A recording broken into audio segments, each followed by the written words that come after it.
ဆိုတော့အချုံမုံတွေကတင်ထင်ထားသလိုတကယ်ရောကျမ်းမာရေးကိုထိခိုက်စေနိုင်ပါသလားကျွန်တော်မြန်မာပြည်မှာအချုံမုံလုံးဝမသုံးပါဆိုတဲ့စိုင်တွေပေါ့နော်အဲ့လိုမျိုးစိုင်းပုတ်တက်ထားတဲ့စိုင်တွေတွေ့လာတယ် very good အရန်ကောင်းတယ်ဗါလဲဆိုတော့ဒီကျမ်းမာရေးနဲ့ပတ်သက်ပြီးတော့အသိဉာဏ်တွေပွင့်လန်းလာတာအရန်ကောင်းတယ်ဒါပေမဲ့လည်းအချုံမုံကတကယ်ရောကျမ်းမာရေးပေါ်မှာစိုးကျိုးတွေရှိရလားကျွန်တော်တို့အတူတူလေ့လာကြည့်အောင်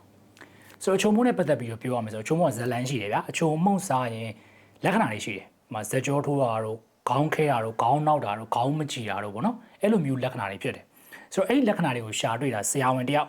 အဲ့ဒီဆရာဝန်ကဒီအချုံမုံနဲ့အဲ့ဒီလက္ခဏာတွေနဲ့ပတ်သက်နေတာကိုဘယ်လိုတွေ့လဲဆိုတာစိတ်ဝင်စားဖို့ကောင်းတယ်အဲ့ဒီဆရာဝန်ကတရုတ်ဆိုင်မှာသွားပြီးတော့စားတယ်တရုတ်စားတော့ဆိုင်မှာသွားပြီးစားတယ်စားပြီးနောက်ပိုင်းမှာသူကခုနပြောခဲ့တဲ့လက္ခဏာတွေဖြစ်လာတယ်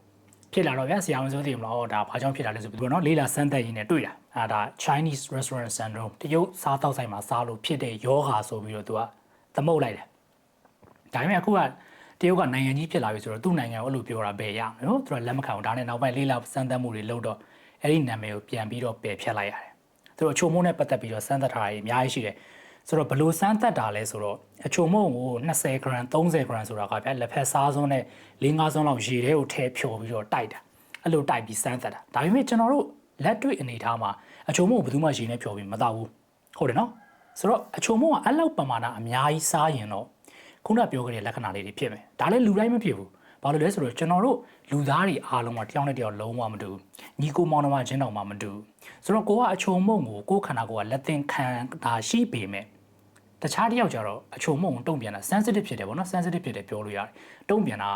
ဟိုလွန်ကဲတယ်ပေါ့နော်အဲ့လိုဖြစ်တယ်ဆိုရင်တော့အချုံမုံနဲ့မတည့်ဘူးပေါ့ဗျာဆိုတော့အချုံမုံနဲ့ပတ်သက်ရင်လူက2မျိုးကွဲသွားတယ်အချုံမုံနဲ့တည့်တဲ့သူနဲ့အချုံမုံနဲ့မတည့်တဲ့သူအဲ့လို2မျိုးကွဲသွားတယ်ဆိုတော့အချုံမုံနဲ့တည့်တဲ့သူကတာမန်ကျွန်တော်တို့ဟင်းတွေထဲမှာထည့်တဲ့ပမာဏကိုထည့်ပြီးစားရင်ဘာ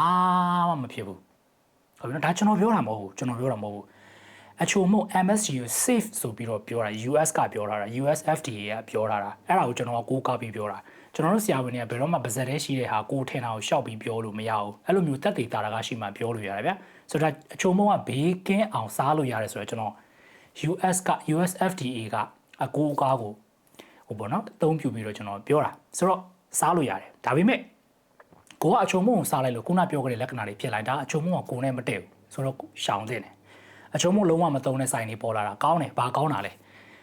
ကိုကအချုံမုံလုံးဝမတည့်ဘူးဆိုအဲ့ဆိုင်တွေသွားစားလို့ရတာပေါ့ဗျာအချုံမုံတည့်တယ်ဆိုရင်တော့စားလို့ရတာအချုံမုံကနိုင်ငံတိုင်းမှာလို့သုံးတယ်ဗျာကျွန်တော်ထိုင်းမှာလည်းသုံးတယ်ဗျာဗီယက်နမ်မှာကျွန်တော်လည်းနေဘူးတယ်ဗျာဆိုတော့ဗီယက်နမ်မှာဖာဆိုရှိရခောက်ဆွဲအဲ့ဒီခောက်ဆွဲထဲမှာလည်းအချုံမုံတွေပါတယ်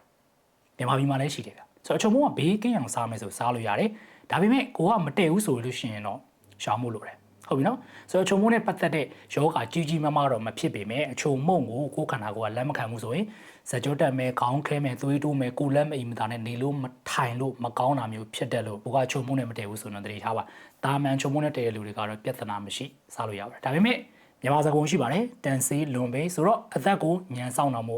အစားအသောက်တွေကိုချင်းချင်းစားတော့မှုအကြံပေးချင်ပါတယ်ဒါကတော့အချုံမုံနဲ့ကျန်းမာရေးကဘယ်လိုပတ်သက်ဆက်နွယ်မှုရှိလဲဆိုတာကိုဝေမျှပေးခဲ့တာပဲဖြစ်ပါတယ်ဒီဗီဒီယိုကနေဘိုးသူရတကူကိုရသွားလိမ့်မယ်လို့ယုံကြည်ပါတယ်ဘိုးသူရတကူကိုရသွားတယ်ဆိုတော့ရှင်တော့ like လုပ်ပေးပါဦးနောက်ပြီးတော့အခြားသူတွေတယောက်နဲ့ share လုပ်ပြီးတော့ဝေမျှပေးပါဦးတိလို့တဲ့ကျွန်တော်တို့မြင်မြင်ကျွန်တော်တို့ comment မှာဝင်ရောက်ရေးသားပေးပါကျွန်တော်ဗီဒီယိုလုပ်ပြီးတော့ပြန်ပြောပြပေးတော့ပါမယ်ဒီနေ့ဗီဒီယိုကတော့တော့ပါပဲဗီဒီယိုကိုပြီးဆုံးကြည့်ရှုပြီးတော့ကျေးဇူးတင်ပါတယ်နောက်ဗီဒီယိုမှာပြန်တွေ့ပါဦးမယ် bye bye